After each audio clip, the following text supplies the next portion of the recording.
A new and updated version of All Tomorrows by C.M. Kozeman is currently being written and is on its way to us. When exactly it will arrive, I cannot say, but the author has dropped a few hints as to what may be included in the update through podcast appearances and the occasional post on his Patreon. I won't go into those here, as they were intended to be seen only by his patrons, but I will leave a link to his Patreon in the description below. There may be other bits and pieces here and there, sneak peeks and the like, on places like X or Instagram, but as I don't really use those platforms myself, I wouldn't know about them. I think I speak for all of us here when I say that we're all very much looking forward to reading the new and updated version of the book, currently referred to as the All Tomorrows Redux, and being able to return to this strange and fascinating world once again, but this time with all new illustrations and expansions on the original text to enjoy. And so, in this video, I'll be talking about the 5 things that I am looking forward to seeing, or at least hoping to see, in the upcoming new version. But before I do, I'd like to kindly ask that you please hit the like button, as it really helps with the algorithm. You can also pre-order your physical copy of the original version of All Tomorrows, which will become available in print for the very first time next year from unbound.com by following the link in the description.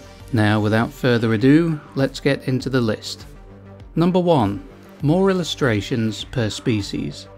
It's the case with All Tomorrows that, aside from a few exceptions, such as various different versions of the Gravital or the bug faces and subjects, that we really only get one illustration of each species talked about in the book.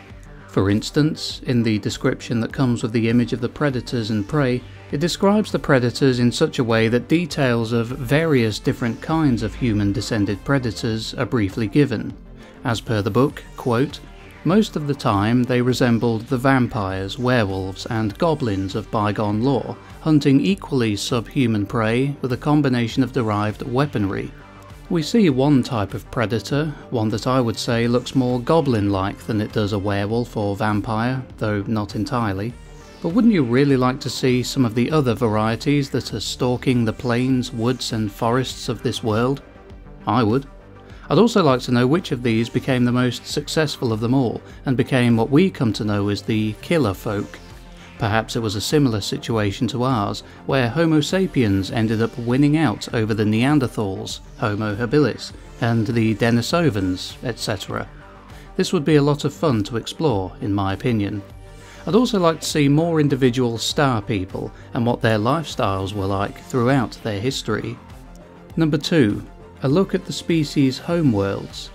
Now, I'm not asking for pages and pages of this, but I do think some illustrations of the homeworlds these future humans inhabit would be very cool. Yes, we do get a few glimpses here and there in the original, and maybe this is enough. We do, after all, see underwater buildings behind the tall breeders, and a look at a coastal village on the Killerfolk's home planet when the Gravital attack is taking place, but I'm going to be greedy and ask for a few more. Maybe we'd get to see some ultra-mechanical Gravital cities, or what the inside of the asteroids that the Spacers have made their homes looked like. Number 3. New species. Maybe we could see some entirely new and never-before-seen species in the new book. I believe it's hinted at there were far more than what we saw in the original story. Maybe they simply faded away after a short spell, as they didn't really have what it took to go the distance, as is the case with life. Essentially, the book is about how existence is fleeting, and that we should make the most of it while we can. Love today and seize all tomorrows, as it says.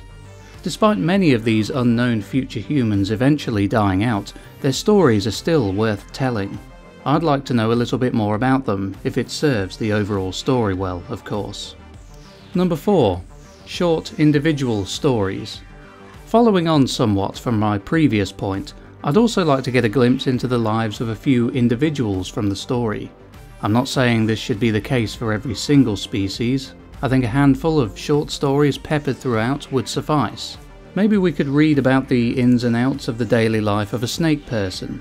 They've always seemed like a chilled out and happy bunch, so getting to know them a little bit better sounds like it would be an enjoyable experience. Or maybe we could spend a little bit of time with a Saurosapient as he works the land on his human farm. Or perhaps we could hang out with a Pterosapien as he glides through the air on his way to whatever it is that Pterosapiens do? I'd love to find out.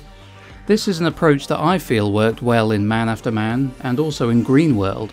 And also, just to plug my own stuff, it's an approach I'm taking with my own speculative evolution book that I'm writing at the moment called The Telescope. And finally, number 5. More details on the Q's defeat. This is an aspect of the story that was never really elaborated on at the end, and it's something I'd like to hear a little bit more about. Now, I'm not asking for an entire chapter on this or anything, as we all have to bear in mind that All Tomorrows isn't 40k or a future military story. It's speculative evolution first and foremost, and this is something we should all bear in mind. But maybe a couple of paragraphs and a painting of the battle in which the astromorph gods finally track down and subdue them would be cool to see. I'd be curious as to what a battle on such an immense scale would look like.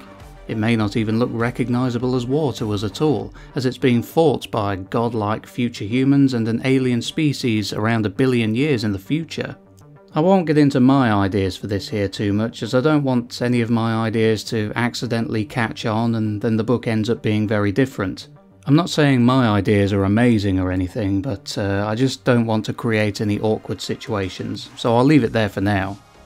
And that was my short list of things that I would like to see in the upcoming All Tomorrows Redux. This certainly isn't a list of demands, but more a list of things that I think would be effective in expanding the world in a way that would allow us to re-experience our initial awe and wonder at the journey that humanity embarks upon throughout this billion-year chronicle, while giving us a great many new and exciting aspects that weren't there the first time around. These are, of course, most likely to be things that Mr. Kozeman has already thought of, though item number 4 on this list, short individual stories, is probably going to be the least likely to make it in. I don't know why exactly. I think I'm just inclined to think that including individual stories just isn't really his style. He seems like a guy who is more concerned with broader strokes and overall story arcs instead, which is okay in and of itself. The original worked very well by utilising this approach, and so it won't be a tragedy if this isn't the direction he decides to go in. But until the time of its release, we'll just have to wait and see. Anyway, thanks for watching this video, I hope you enjoyed it. Please remember to hit the like button, share the video and subscribe if you haven't yet done so. I would also be interested in reading your comments where you outline the things you'd like to see in the upcoming updated version of All Tomorrows. This has been the Bewarecast, and I will catch you in the next video. Take care. Thanks for watching the Bewarecast. If you enjoyed this video, then please hit the like button, along with the subscribe button and the bell icon to be notified of future uploads. Also, please feel free to leave a comment on this video with your thoughts, and share it around with anyone who you think would find it interesting. I'd also like to encourage you to become a patron of mine on Patreon, where, for as little as £1, dollar or euro a month, you'll have access to exclusive bits and pieces from me, such as sneak peeks of my own upcoming speculative biology book, The Telescope, a study of alien worlds from Earth. The introduction chapter of The Telescope is available on there now, read by myself, so if you want to check it out, then just follow the link in the description. I would also like to thank my current members and patrons who can be seen here.